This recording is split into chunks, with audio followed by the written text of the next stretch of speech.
ghost. Your job's a joke, you broke, your life's the away. It's like you're always stuck in second gear. When it hasn't been your day, your week, your month, or even your year. But I'll be there for you.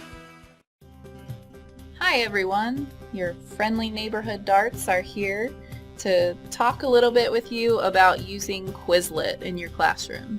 So thanks for joining us on our first Pajama podcast. Quizlet is a free account, and it's really originally set up for vocabulary and terms, but I think you'll find you can use it for lots of different things. When you get started, you're going to have to be logged into your Chrome account, and then you sign up with Google, and it's very easy. I have an account, and it looks exactly the same. So I just click log in with Google, and I'm good to go. All right, so one of the very easy things about it is that you can search terms.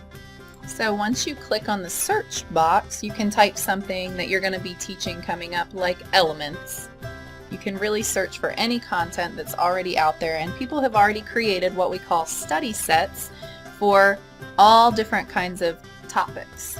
So we found one called Elements that another teacher has created, and once you have clicked on one of the study sets, you can scroll down and preview the terms and their definitions, and in this case there's some images associated with the activity too. One of the great parts of this whole Quizlet experience is that students are engaged to learn the terms through these different activities. For instance, flashcards is really fun. This isn't particularly useful to listen to because they're basically abbreviations, but they can practice the cards by flipping and then just use the down arrow to get to the next card and see what's still there. Click the back button to get to the next thing. So next on the list after flashcards, there's a learn game where you basically, it's like typing the back side of the flashcard as the answer. So right here we're going to type iron, and then you can answer the question and you can see if you were correct. And you flip through the flashcards that way, but you're checking your knowledge by typing the answer. It also keeps track of just how far along you've gone, which is cool. It's sometimes useful in certain vocabulary words or spelling words to run this as a spelling test. It says it for you, and then you type in the correct spelling. Maybe this isn't best for elements, but it certainly works just by hitting enter nitrogen for other spelling words or vocabulary words you might have. And in a few minutes we're going to show you how you can create your own so that you can use this as a spelling test and the students can practice vocabulary words throughout the week. So the next icon is the test button, and basically what it does is takes all of your terms and all the different cards and it mixes them up. The first set of vocab words, you have to type the answer. Then after that, it has some matching questions and then multiple choice questions, and it just puts all of them in different formats so the students can self-check. And then here's really where after the kids have gone through the learning process, they get to play some of the games. They're really fun, and students love them. They will spend as much time as you want to give them playing this game. So for instance, this has to be simply a match where you drag. So I'm looking for nitrogen to match up with the N, and once you have a right match, it just disappears. Calcium is probably Ca, and they just disappear as you go. So it times you, and students will then be slightly competitive, trying to be the fastest. And then next is the gravity game. So when you click the Get Started button, you have a few options where you can choose to start with the definition or the term when you're playing the game, and you're basically racing to be able to type either the term or the definition, whichever you choose, before the asteroid hits the planet. So we'll do it easy, and that kind of slows it down a little bit, and we're going to click Start Game.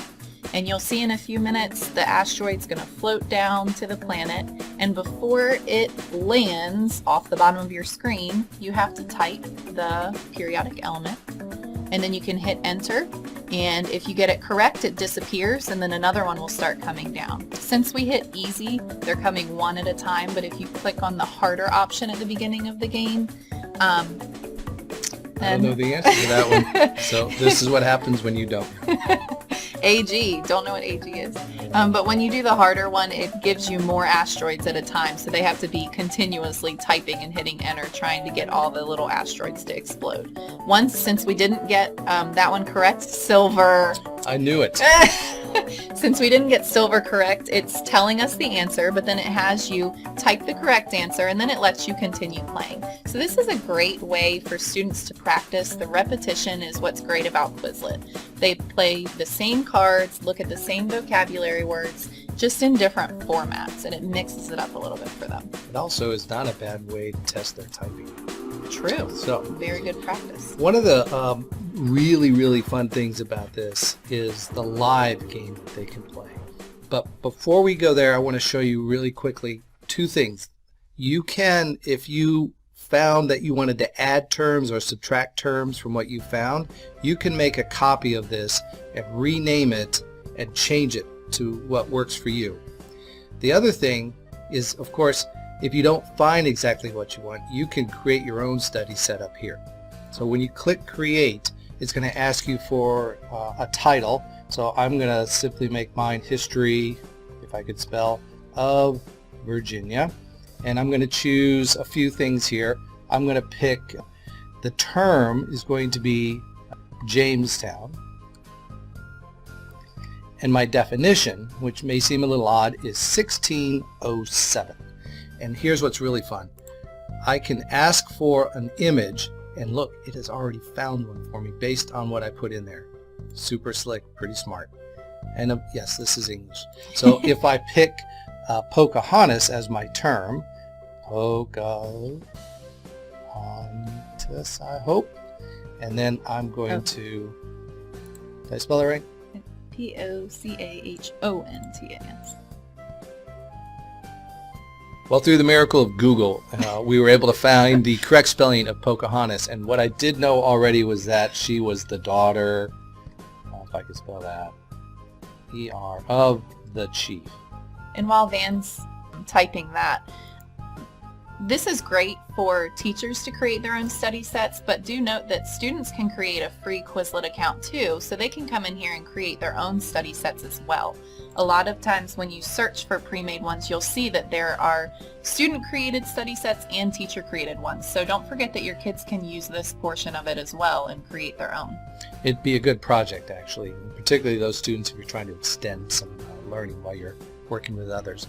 Once you create your study set, you have to decide how you want to share it. We don't do Facebook, but you can add it to a class, which is something you can make in here, but most of us are dealing with Google Classroom, so it's probably not as necessary.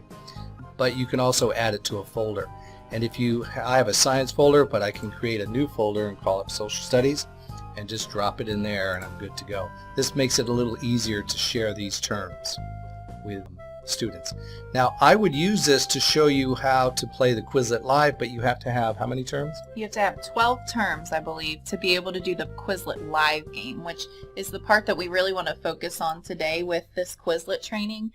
Quizlet Live is really engaging for your students, and it inspires great teamwork as they're working together with all their different computers right next to each other, and they're collaborating with each other. And we've just seen great examples of it being used in the classrooms around the city, and we're going to showcase a few in just a few minutes. So here's how you get to it. So I searched place value and I picked a teacher's version, and I looked through it and I liked it, so I'm not even going to make any changes to it. So students would then go through the learning process and they would play some games, but then it's time as a whole class to play Quizlet Live. When you click that, if you want a guided tour, you can listen to him. But since you're listening to us, you don't need to. We're your guided tour today. So we'll create the game, and you'll put this on your smartboard or projector somehow, and students will log in to Quizlet.live and have this join code. Somewhat like Kahoot is that way. You have to have at least 6 students. What's cool about it is it groups them without you having to bother with it. So you will find students running to make their groups quickly, and they're very excited to play. I want you to see these videos that we have.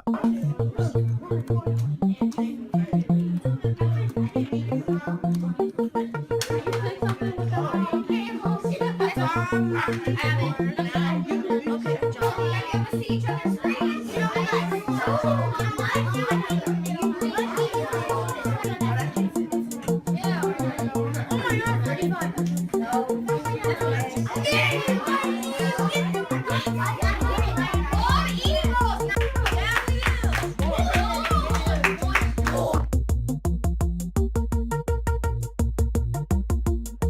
for watching, everybody. I hope you got something out of that. If you have any other questions, let your dart know or find us on the dartboard. See ya. Bye.